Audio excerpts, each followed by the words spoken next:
Central New York's most dependable weather team. Here's Chief Meteorologist Bill Curtis. Good evening. We have an active stretch of weather ahead this week. Tonight things look pretty quiet, but tomorrow winds are expected to pick up. In fact, by tomorrow evening, we could be seeing wind gusts between 50 to 55 miles an hour. And that could be enough to create some localized damage and power outages.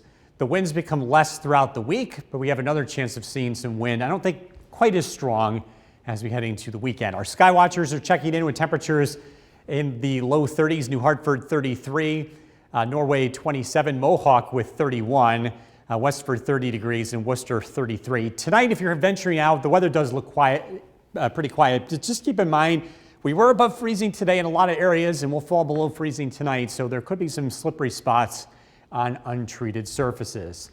Tomorrow, our next weather maker approaches, and it's going to create a lot more wind than what we're used to. There's going to be a squeeze play happening between high and low pressure. This is creating a very strong change in pressure over distance. That's ultimately what causes wind. And we're going to get a lot of that here as we head into tomorrow.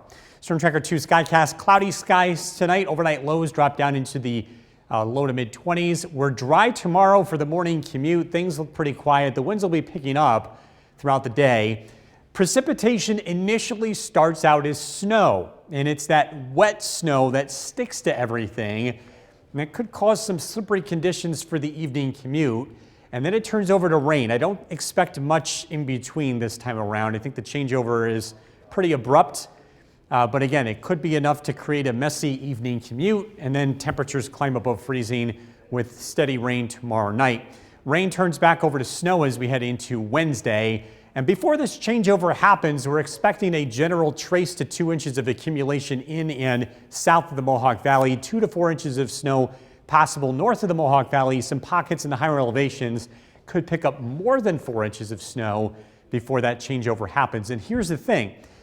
If that snow does accumulate, especially on trees, the strong winds could be more impactful than usual because the snow will make those trees heavier.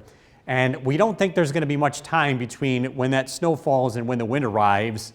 So again, the possibility of some damaging winds tomorrow. This is a look at some of the guidance here with computer models, thinking 50 to 55 mile an hour winds are possible tomorrow evening. This is for 9 p.m. So after sunset, we'll be keeping an eye on things.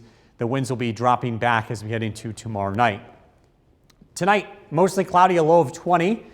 Again, quiet tomorrow morning, but the wind arrives, as does the snow, as we head throughout the day, a high of 37. Storm Tracker 2 7-day forecast. Rain tomorrow night. Rain turns back over to snow showers Wednesday, 39. It's breezy on Thursday, light snow showers. Friday looks dry, and then another large area of low pressure arrives Friday night and into Saturday. Right now, it's that same track, which means it could be dealing with a wintry mix and maybe more wind heading into the weekend, but one storm at a time. 2024 comes, and so does winter. Very busy, yeah. All right. Thanks, Bill. Still to come on News Channel 2 at 6, the best place.